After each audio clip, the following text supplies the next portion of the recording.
Hi guys, Cyber Matt here at the International 2014 at Seattle's Key Arena. I'm joined by my good friend, Ayesee Chambers. How's it going, mate? Great to be here with you. Great to be at Key. And what can you say, dude? It's TI4. It's the biggest event of its kind, the biggest event in history, and the energy's overwhelming. It's the kind of thing you walk in and it's like diving into a warm bath. It's just gorgeous. So how's your international experience been then so far? Well, it's been fun. It's been fun. Obviously, I wish I were casting some of the main event matches. I'm not, but that's okay because it's given me a lot of time to do a lot of other stuff. To interact with not just guys like you, of course, we all know each other, really good friends, but to meet so many fans and to do a lot of cool interactive things with them. I've been doing my pocket vlogs. I've been doing a lot of giveaways and that kind of thing, and just generally trying to add to the atmosphere as much as I possibly can. But it's been a lot of fun. Exhausting, as anyone will tell you, but every bit of it, every minute of that drained energy is well worth it. Yeah, your pocket vlogs have actually been quite a big hit. Was that like a last-minute thing? Honestly, that was something that I wanted to do something here, especially once I got to Bellevue doing the preliminaries. But I didn't come with a big set of people. EG eventually sent Anna and Sean and everybody for the main event. But it was just something that I just kind of talked to some of the folks. I was like, hey, here's a concept. How about it just literally me and my phone. That couldn't be any simpler. And people seem to enjoy it. So I'm glad that people are getting to get a look at things through my eyes, because it's one of those things. Being lucky enough to be here, being invited and participating and adding to this event, it's a gigantic honor, and I can think of no better way to give back than to let people see what I see because they supported me. So in terms of the playoffs, let's pedal back there. Obviously, we had a whole bunch of people over this year for the international. And how was it working at the playoffs? I know you guys were in the Valve office, so it was a bit disconnected from where we're actually located. Yeah, it was a little different. We did get to meet some of the VIPs. I mean, we would come back later in the evening, and we would get to meet some of the early access people, and that was a lot of fun. Didn't get to see the players all that much, but it was really cool getting a chance to work that intimately with Valve staffers, because past TIs, we knew them, we worked with them, but it wasn't a day-to-day thing. Plus, we kind of had our own little atmosphere going. And one of my pocket vlogs, for example, it was just a shot of me and LD and Bass Skip and everyone you can imagine, just hanging out, watching a match, and yelling like everyone else at home would be. And that's being in that environment, especially in the place where the game was made, because it literally right outside of where these guys wrote the code that has brought all this together behind us. It has brought this many people to this arena. It was a really special moment, and it's something I'll never forget. And in terms of main event, unfortunately, we're not seeing you casting here this year. Did they give you a reason or anything, or? No.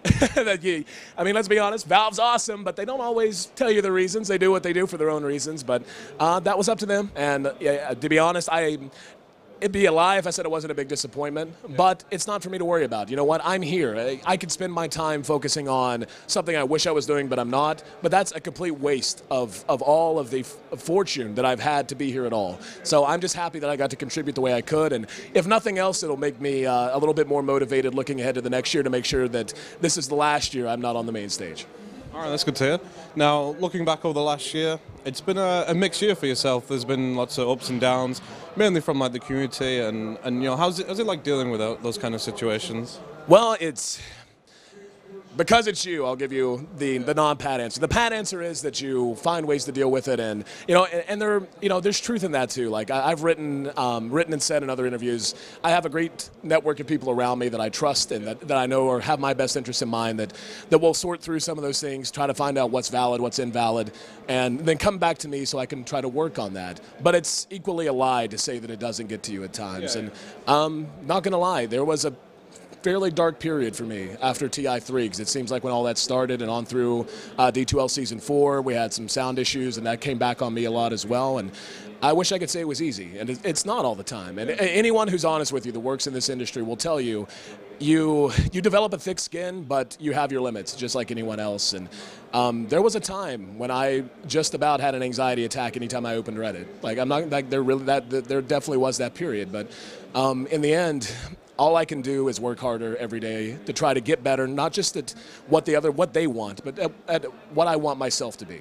And it's part of the job description. You have to be willing to take the good for what it's worth, try to shrug off the bad, but even when the bad does get through, you just got to close your eyes, take a deep breath, open them again and say, you know what, I still have my life, I still have my career, I still love what has been done for me and what I've been able to do, and just dive right back in. And coming to an event like this is actually, it's a recharge for most of us, I think, because you get to meet so many people who will come up to you and say, hey, you're the reason I'm watching Dota now. That's the biggest compliment, and probably the most common that I get from people I meet is, hey, my friend had a stream open for Dota, and you were the first caster I heard, and it sounded like ESPN, and I started watching because of that.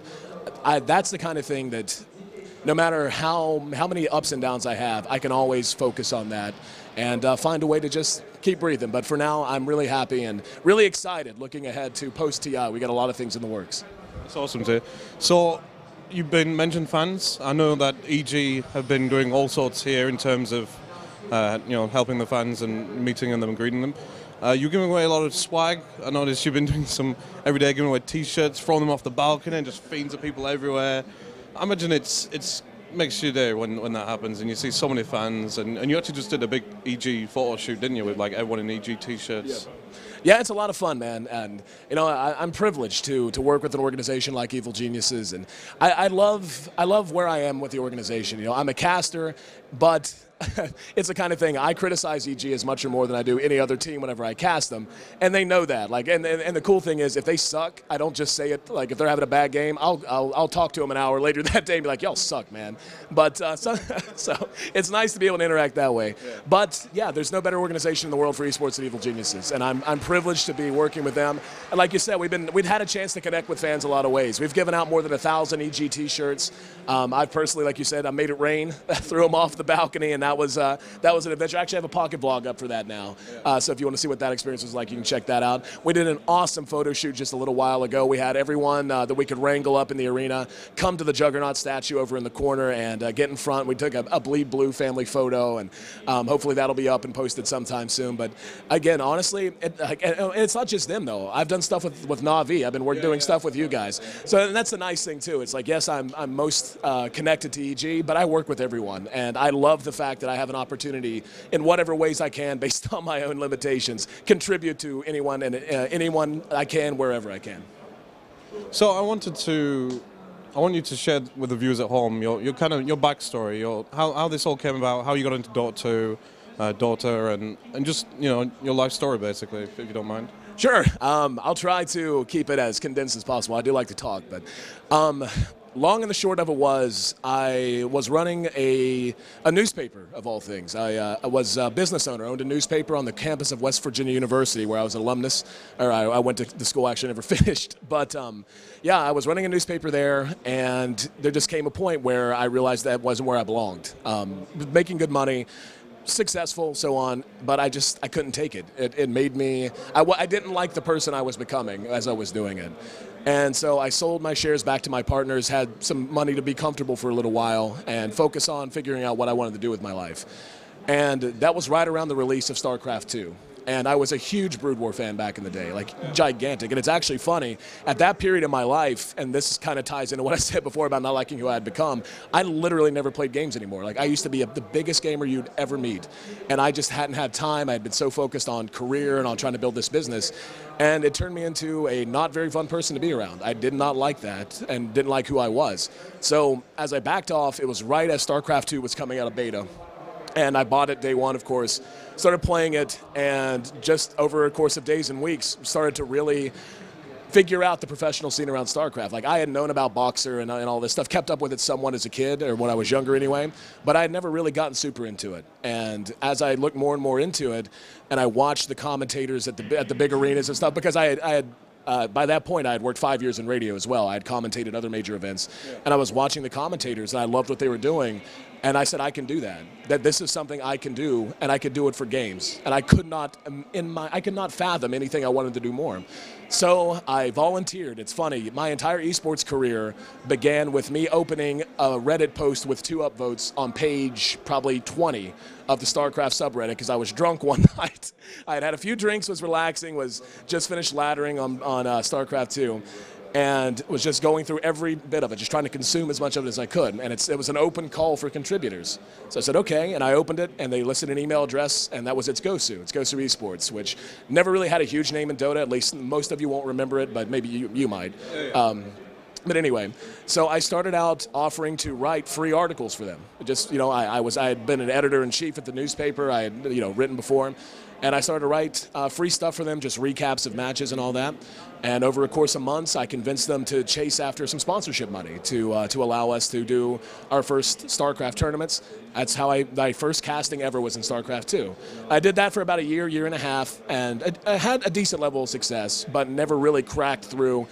And the thing about Starcraft 2 is I loved it for a while, but the game is such a grind sometimes. Anyone who plays Starcraft will tell you that.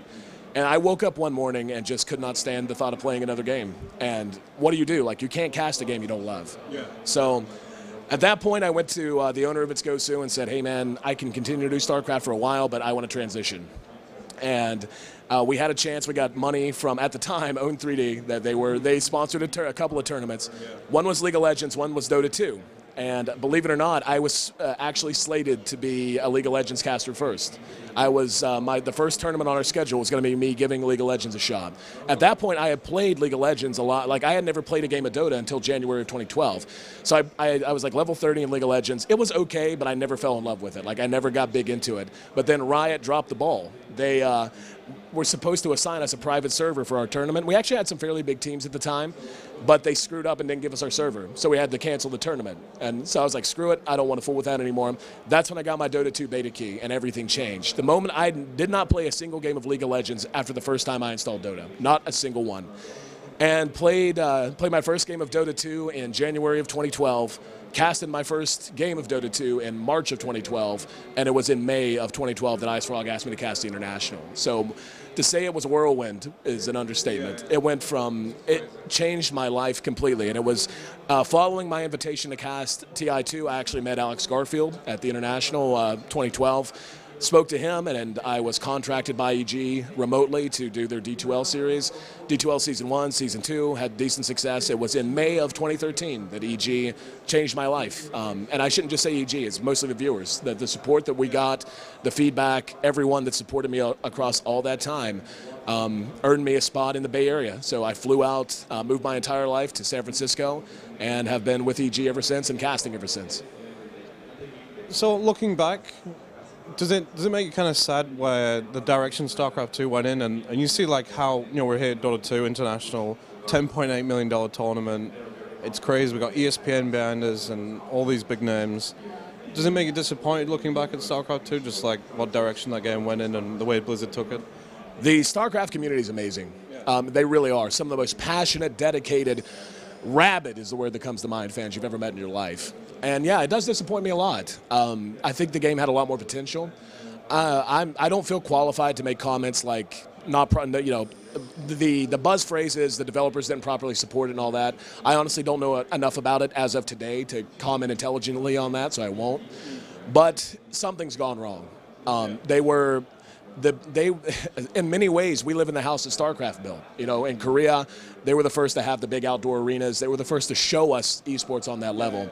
And now it's like the tale of Ozymandias, man. Ozymandias, you know, look on my work, she mighty in despair, but the statue's broken at the legs. And I hope someday maybe there'll be a comeback. Maybe the next expansion will be we'll shoot something back into that scene. But in the end, there's no reason to look backwards. We have an amazing thing in front of us. And I know so many StarCraft players that are now playing League of Legends, like even professional players, like good friends that were on the old StarCraft 2 Itsugosu team. I've transitioned to Dota 2, and they love it as well. So Blizzard's an amazing company, and they've got a lot of awesome products out. Hearthstone, which is becoming a gigantic esports title. The Heroes of the Storm will be coming out soon. I honestly don't. I've played it. I don't think that'll ever be an esports title. I agree. But it'll be a good game. It'll be fun. So they've certainly got the capability, and StarCraft has a lot of life in it. It's one of the most vibrant universes ever created in all of gaming. So I wouldn't count them out quite yet, but just to bring it back full circle, yeah, I think they could have done a lot more, and I'm really sorry for their fan base that things didn't go as well as it could. And one thing that I will say that it was one of the most validating moments of my entire life. Like I said, previously I had cast of StarCraft for about a year and a half, and like I said, I had gotten some traction, but I never really had that breakthrough moment. When I switched to Dota 2, Let me tell it this way. At DreamHack Valencia, we had D2L Season 3 finals, and I had a chance to meet Dan Stemkowski, Artosis. Yeah. Awesome guy, amazing guy, and I'd always admired his work, like always looked up to him. When I first started casting at all, he was one of those guys I wanted to be like. So I go up to him in Valencia, first time I saw him, with my hand stuck out, and I say, "Hey man, I doubt you know me, but," and I got that, and he goes, "You're AC." I was like, "Oh, do you watch Dota?" He goes, "No, I don't watch Dota, but," and the story he told, just as I switched to Dota 2, just as I was casting my very first Dota 2 tournament, he was actually trying to hire me to cast Starcraft at GSL, and I had no idea. But he saw that I had switched to Dota 2 and went a different direction. So, but yeah, like in the end, it's funny to look back on that at that crossroads in my life and think about how different things could have been one way or the other. Either way, I know I'm where I belong now, and I couldn't be happier. So, looking at your transition into EG, what were your basically what were your goals when you joined EG? For Dota 2, basically. Well, obviously, I want to be I want to do as much content as I can. Want to be it's the real answer is I can phrase it 1,000 ways that are maybe a little sugary. Everyone wants to be the biggest, the best, and the most popular. And like you said, I've had my ups and my downs. I've had really great moments, and I've had times where the community's turned against me, and there's always going to be mixed reviews of anything and anyone. But for the most part, I wanted to contribute to everyone around me. Working out of the EG office, I'm surrounded by some of the most talented people in esports. And the organization supports me and supports everything we do so amazingly well. Just like anything, anyone, you stumble sometimes, and we've certainly had those moments too. But my mantra, and what I tell every fan that ever comes up to me and says, "Hey man, if I'm looking to be a caster, what is one piece of advice you would give?" is focus on the work. You can focus on 1,000 things, Reddit threads, how many Twitter followers you have, the quality of your equipment, do you have the right teams, do you have, there's 1,000 things you can choose to focus on instead of what matters, which is do your best, focus on the work, and contribute to as many things in as many ways as possible. And that's always been my mission. And like I said, there's always times when you can look back and say you wish you had done more, but for the most part, I feel like I've done a pretty good job of making sure that Evil Geniuses knows that their investment in me is justified, and connecting with the fans and making them feel like they're not just interchangeable parts. They're just not numbers at the bottom of a Twitch channel. They're responsible for everything we are and everything we do. Every opportunity we ever have is because of their support, their passion for the games, and their willingness to stand behind us. And it could be as simple as something as an upvote on a Reddit thread. It could be anything from a shout out on Twitter, anything.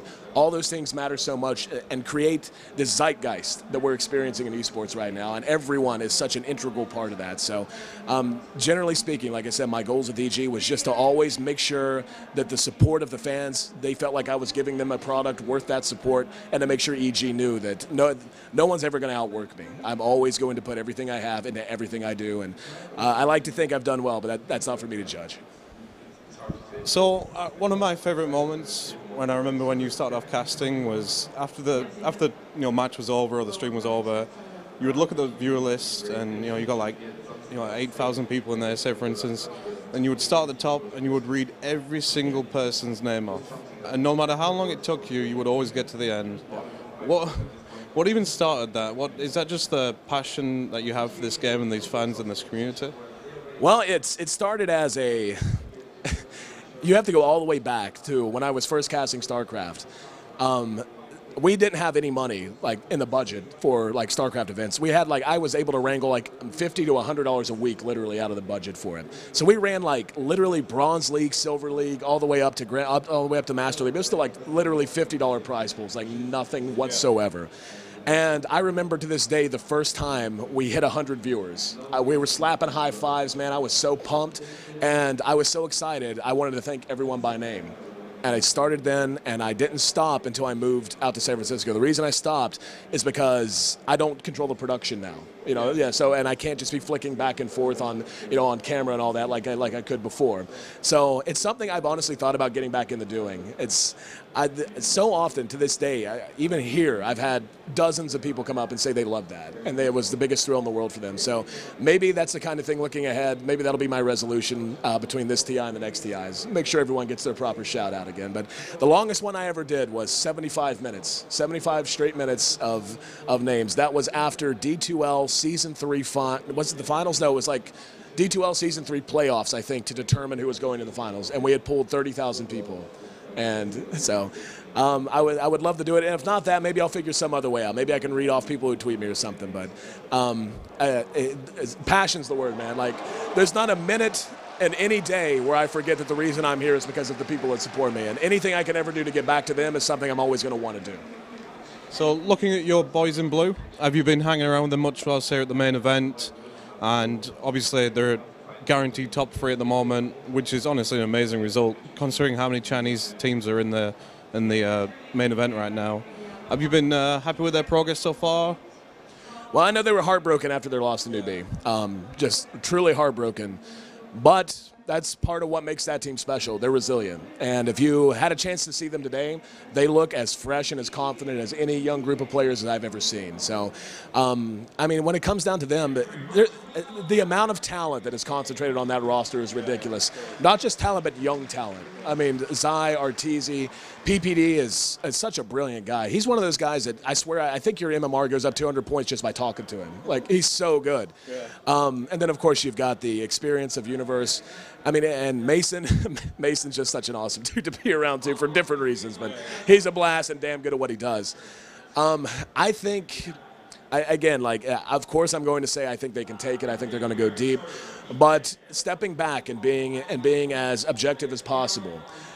The confidence on that team, the synergy on that team, they all literally hang around each other. Like, and that's something a lot of people don't realize. Yeah, that's something a lot of people don't realize. Like, whenever you are at a big event like this, it's honestly a little bit rare that a team is always choosing to hang around each other. Usually they split up and they do their own thing. And of course they'll talk. It's not like they're not friendly. But usually they kind of do their own thing. Then they come together for like a strategizing session. Then they go on the stage.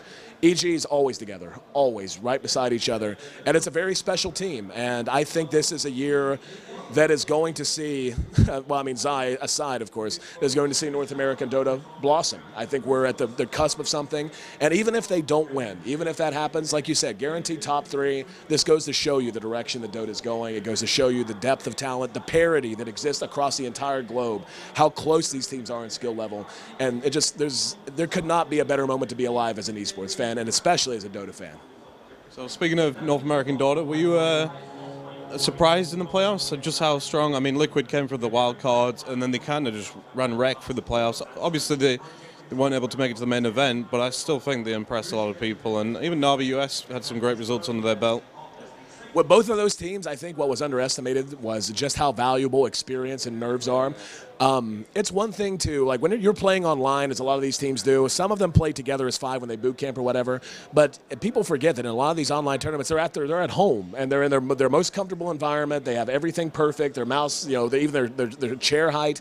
That's not how it works on LAN, man. You have to be able to adapt and especially to be able to deal with the idea that millions of people are watching you. And especially here with, 10,000 people watching you within spitting distance of you. There is so much value in the experience it takes to be able to tune that out and to play your game. There's so much experience in being able to keep your emotions level when you win or when you lose and not go too far in either direction. And I think with Na'Vi US and Team Liquid, that's really what won out for them and why they showed us as the results that they did. And they're gonna. I don't know that they'll all stay together, but there's always a big shuffle, and all of those names on all of those teams will continue to play, and we'll find a home, and that experience will take them deep in the next year's international too. So speaking of shuffles, do you think the EG boys are solid enough to stick together, no matter what the result is here?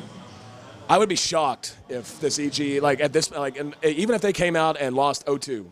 I would be shocked if this EG squad didn't stick together. Again, it's not just that they're good; it's that their personalities mesh so well, and they're so young. Like, again, there's so much room to develop. So I would be shocked. And as we all know, when EG finds a good thing, we tend to hang on to it for the most part. So I would be shocked to see them break up. I think there are going to be some pretty big disbandments. Maybe not entire disbandments, but you're going to see some teams that you would think would be rock solid go their separate directions. I would be shocked if we see Na'Vi in the current configuration back next year. I would be genuinely shocked, and that's not something I'm going to speak at length on, but anyone who knows, and the result, obviously no one's happy with that. but I don't think we're going to be seeing those 5 players together anytime after this international. Other than that, I mean, it's so hard though. Like when I look at Cloud9, like I think Cloud9 had a lot of potential and still has a lot of potential. I think that team could stick together as 5. I think even the Liquid team could stick together as 5 if they wanted to. It just comes down to how they feel about each other. Like I'm closer to some situations than others, obviously. But yeah, there will be some surprising roster shifts, but I think maybe this year more than others, we might see teams stick together a little bit more than in years past. I mean, that'd be good to see. I mean, it's always, on one hand, it's good to see like the scene blow up and all these shuffles happen, but it can be a bit negative, you know, especially when tournaments are waiting to run events and everything. Speaking of tournaments, obviously you can't have you here without talking about D2L. How's the D2L project gone over this time in Dota 2? Our success has been huge. Like I said, I mean, there's always going to be your ups and your downs. You're going to stumble sometimes. We tend to correct things pretty quickly most of the time. But the truth of the matter is, like, we're considered by Valve to be a prestige tournament, and I'm proud as hell of that. D2L has been my baby since the beginning. It's something that I've worked very closely with Colin and with Johnny. Those are names that if you know a lot of people in the scene, you know them obviously. But those two predominantly. D2L was something that I came up with and designed from the name. Well, the name actually wasn't mine, but the format and especially D2L Season 4. Even though we did Western Challenge, and that was a scaling back, but not because of lack of money or lack of support. That was honestly just schedules. Like we actually had a bigger budget for that time period than we did for D2L Season 4. So we were actually going to do something even bigger, but because of ESL, because of TI, and because of everything else, we were like MLG. It just wasn't. It would not have been fair to the players, the teams, or the viewers. It was. Right. So, but the good news is we're shifting that budget over to D2L Season 5, which will be coming up soon. And I can't really get. Like D2L Season 5 is going to be, I can tell you it's going to be another global tournament. It's going to have another LAN. And it should be, we got a lot of things in the works for it. And I'm not trying to be secretive. We have so many options available. We're still trying to figure out exactly what direction we want to go. Aside from that, in the works, we started working on this just before I left to come here.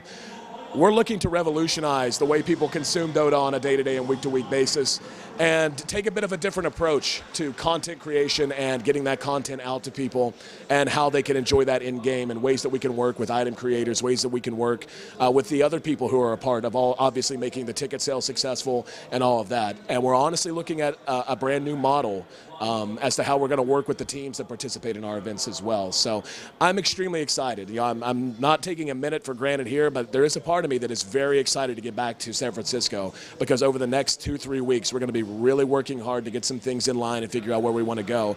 And I think for the D2L brand itself, it's going to be the biggest year you can imagine. We're going to be doing a hell of a lot. And yeah, and that's all based on, again, the support of the viewership. The viewership has been phenomenal. It's been a blast, so can't wait to get back to that.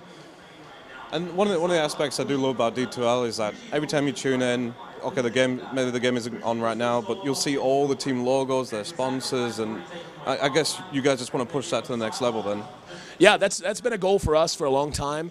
Obviously, EG is as intertwined as anyone in the entire scene, so we know how to work with these teams. We're not just a tournament. We're not just like a separate organization. And again, I'm not trying to say there's something wrong with that, but like a DreamHack and ESL, we have a deeper relationship, a deeper connection, a deeper understanding of what these teams want and need, what is going to make their sponsors happy, and ways that we can take our product, bring them in, and make sure that we give them metrics back, we give them visibility for themselves, for their sponsors, in a way that is on a little bit of a different level, that takes it into a different direction, because we want the whole scene thriving. Like, it doesn't matter to us if EG wins or loses most of the time, at least in terms of D2L production, because it's all about raising everyone up and making sure everyone has a chance to succeed, win, lose, or draw. And yeah, that's kind of what I was alluding to earlier. We're looking to take that even further, looking ahead to the future D2L events. And it's really a testament to Alex Garfield, to Colin DeShong, to the guys who are really at the top of the organization, and how forward-thinking they are, and the relationships that they've been able to build all throughout the entire Dota scene and all throughout esports. And it's one of the pleasures I have from my job. I'm in a very unique situation as a broadcaster, as a content creator, that I get to work with guys like that in an organization that has inroads and has the ability to really collaborate more with organizations than just about anyone on the planet. And I mean, if you look at this year in particular, the competition has been so strong. It's just pushing the scene, and the prize pools have been getting so big. And obviously, we had the new prize pool sharing tickets, and the community has been a big factor in reaching those new numbers. Can you see the next year's international being even bigger? Like, I know a lot of people are kind of a little worried. Like, $10.8 million, that's a hell of a lot of money. You're going to need something pretty innovating next year to hit that kind of figures again. But I mean, if the game continues to grow, I mean, do you think we'll see a TI5 bigger than this? Valve has trained me to say yes to every one of those questions. I remember before the wild card play-ins, before the wild card playoffs, we were all talking. It's like, 6.5 would be nice. Yeah. Would it be nice? Okay, yeah. Well, how about we double it? So. There is an element to this, though, and I've actually been discussing this internally with a ton of industry people, but also with other people that are very knowledgeable, game developers that are not involved in esports but love Dota and know me through Dota. And crowdsourcing is this big variable that I don't think anyone's quite wrangled yet. Crowdsourcing, it seems like a bottomless pit of money, but there's a limit to everything. Yeah, exactly. And especially with more and more organizations within Dota and within esports and within the world as a whole, more and more people are getting behind crowdsourcing. But that does create the question of, is this a certain amount is there a finite amount of money, and now there's just more hands that are grabbing at it? And what kind of effect is that going to take? Don't get me wrong, I will never underestimate the Dota community. But at the same time, this was a life-changing kind of a moment. This is what's going to be expected now, and maybe this is what people are happy to have. Maybe next year we raise 11 instead of 10.8 or wherever we are, and it goes up incrementally. I don't think we're going to see a jump anywhere near as logarithmic in its nature as we saw from TI3 to TI4. That would put us at what, 40 million or something like that for the prize? I don't know, but this will not be the last. We will not fall off like that. That I can say with utter confidence because the Dota community cares too much and is too passionate. But sounds like something big just happened behind us. But without a doubt, we will continue to grow. The question is, the $10 million question is, at what rate and how can we do it without making the community feel like we're bleeding them? That's actually something the D2L in particular we're really concerned with. We don't ever want the community to feel like we're bleeding something out of them or that we're taking advantage of them. And right now I don't think it's an issue, but I think it's something we all have to watch out for. We all have to be very conscious of and make sure that the community knows everything that they give to us is going to be used to give as much or more back to them. So if you had the reins on this, you could control it all and make the decisions. What would you say the minimum is for a tournament to provide in order to get being able to ask the community for extra revenue, basically? Do you think it has to be a LAN tournament, or is that the starting point? Well, so far as thinking about it that way, there's never anything wrong with organizers being willing to give part of ticket sales to the players. I think that should be fine. At any point. So far as secondary sales, compendiums, and all that, it's tough. I think a lot of that comes down to how well is it represented, how well is it serving the community as a whole. Not just, this is a really cool tournament, a really cool concept. Hype shouldn't matter nearly that much. It should be quality. Maybe it's a small land. Maybe the prize pool is only $25,000. But if it's being done very well by professionals that have polish, then I think it's fine. And if you sell a bunch, and you make a lot of money, and you give a lot of money to the teams. If you don't, you don't. Yeah. Honestly, I don't that is such a complex question. You phrased it so nonchalantly. But obviously, for LAN events, I don't think it's an issue. Yeah. I don't have any issue with any tournament at any point being able to give a percentage of their ticket sales, in-game ticket sales, to the prize pool. I guess in the end, the wisest choice is always to just let people vote with their wallet. Let that determine it. Yeah. So I think that's really the best direction to go. Is obviously you want some standards and quality assurance, but for the most part, the community's smart. If there's anything I've learned from esports is never underestimate how unbelievably intelligent your community is. Don't ever think, even though you read some damn stupid stuff on Twitch chat from time to time, that is an immeasurably small number of people. And gamers are smart, man. And and let them figure it out. They'll figure it out for us most of the time. So let's focus on the international. Your guys are going to play later on tonight against the winner between Vici Gaming and Team DK, which is actually, it's right behind us. Who do you expect to face in that matchup? That's such a tough call. I've been talking to you. I have no idea what's happening, so I'm totally blind. So, whoever picked Clockwork, because we actually just heard that. Anyway, I think this is DK's year for the grand finals. I think so. I have no idea if that's actually happening, and I probably look like an idiot if Vinci's smacking them around. But I'm sticking to my guns. What's going on, DK? VG's 1-0 up in terms of matches, but it's still early. It's still early. I'm sticking with it. I don't care. I stick to my guns. I think DK, this Burning's due, and I think it's an amazing storyline. Yeah, I want to see DK. I would like to see DK versus EG, the rematch. I mean, they have such a history. I mean, speaking of, EG as an organization has a lot of history, but in terms of players on DK, there's so much history behind those guys.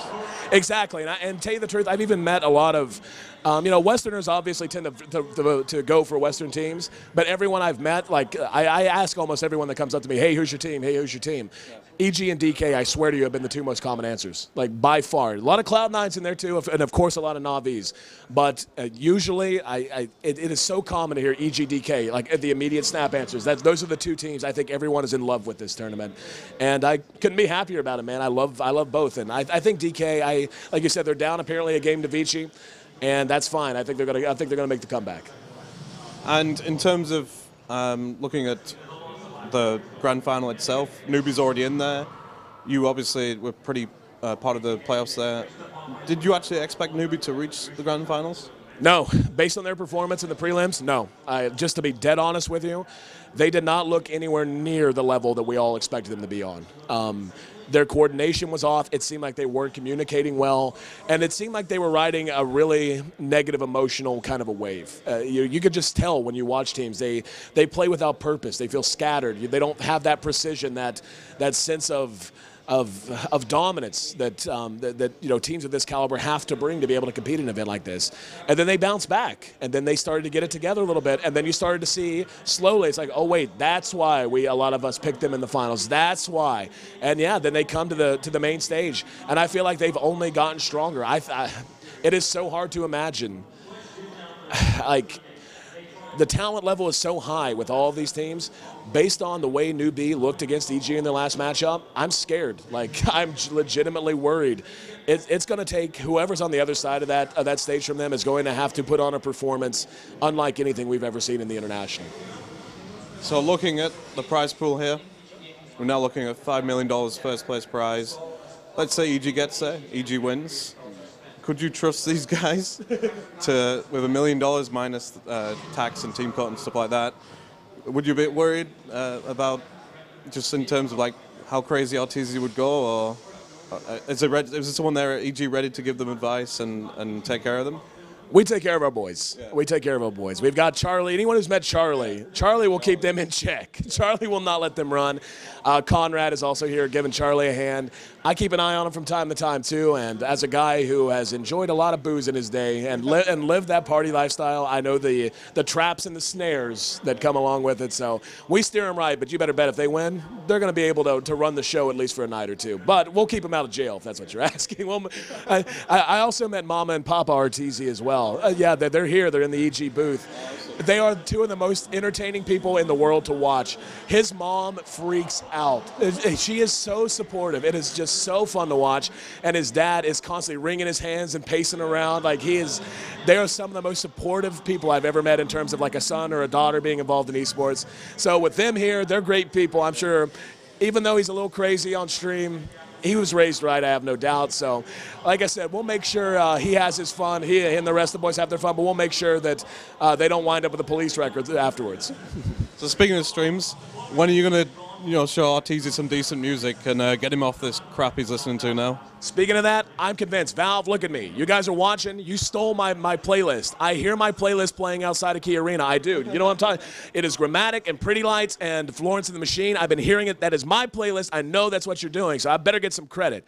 But, yeah, we need to get Ayesee straightened the hell out, man. Like, I don't know anyone who watches his stream unmuted. Oh, God. Like, Artur, he's got good taste in some things. Obviously, he takes care of himself. Music isn't one of them. Yeah, music.